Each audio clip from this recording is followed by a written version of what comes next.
Throughout history, the social structure of communities heavily influenced their social life and history. These influences can be seen through the lenses of music, art, and familial relations, and mostly spill over into types of music listened to.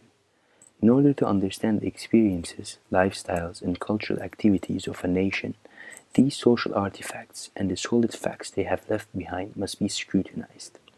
The social hierarchy of the southern United States caused various social classes to form in the early 19th century, and the Appalachians proved to be the most unique of them all.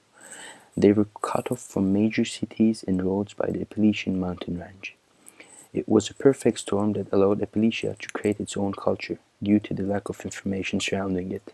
However, their music is the best medium by which we can learn about them. As Victor Hugo says, music expresses that which cannot be said and on which it is impossible to be silent. It was the same scenario with the Appalachians. Many of the topics and hardships faced by people in Appalachia were expressed through their music. In their music, Appalachians also covered many topics related to their social life, in particular the struggles they faced to protect their culture within their music.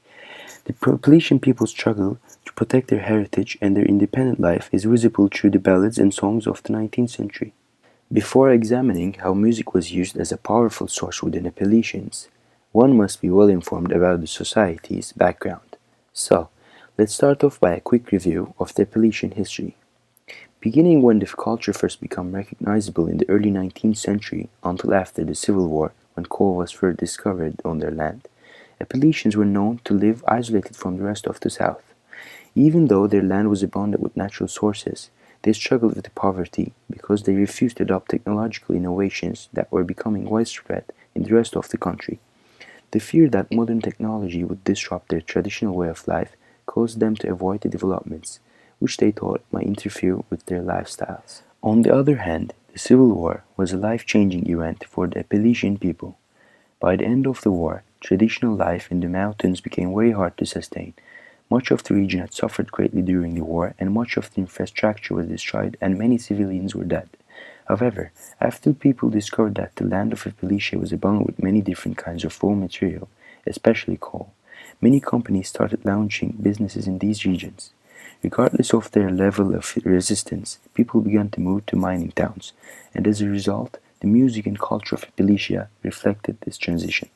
Most of the Appalachian music covers the struggles they faced during and right after the coal mining factories were established, as well as the poverty problem and the tension in the aftermath of the Civil War. After this brief information about the history of the Appalachia, it is the time to talk about their music and its role among the Appalachian people.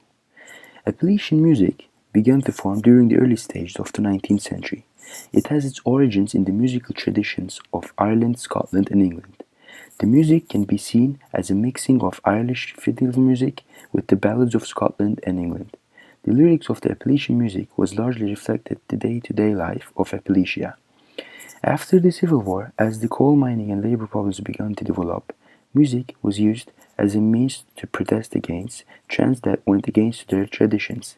People started to express their feelings, criticize issues freely through music.